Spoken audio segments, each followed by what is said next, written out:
the old minister, he announces off allocation, he might as well just go out and ring bark some more trees, you know, like.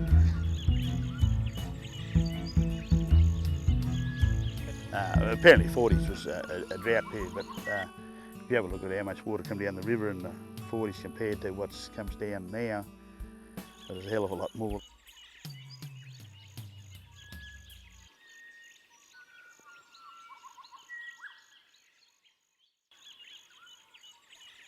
Ever since we first come to the marshes, grandfather come about 1880, I think, up to near Butterbone, and there's none of us have ever left the area.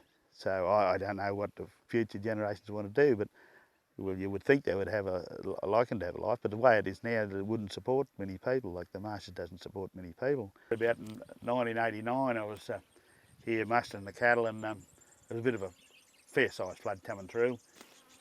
I was mustering on the other side of the channel, taking the cattle that way on a horse, and I had a chap, Wally, my friend, he's from Sydney, and he was on this side of the channel, and he got a bit slurred, and he was taking the cattle that way on this side of the channel, and we're only about 70 metres apart, and the cattle are walking in water and they're making a lot of noise and bellowing and that. We couldn't see each other because the kabungi and reeds were that high in that channel that we could, on horseback, we could not see across it.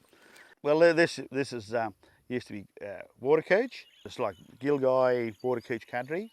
Oh, one beast a cow and calf to 10 acres sort of was a environmentally friendly sort of stocking rate for it.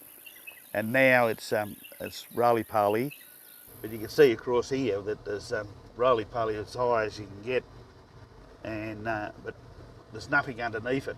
If you rake the roly-poly off, you get other stuff to grow, and it's only pigweed and roly-poly again coming up, but at least it's fresh. It used to be reeds, couch grass, and some of it was just open water just there because that was pretty deep. Previously, when floods came, it had been a big lot of couch grass here to stop the tree coming up as well. And what did survive would be cut out by the next rise of water. Those trees would have come up after the 2000 flood. But, you can see all the big trees. There's a big tree coming up here now. He's up on the higher knobs, where the little ones are in the lower gully things. They put the dam in 65, so it's all development.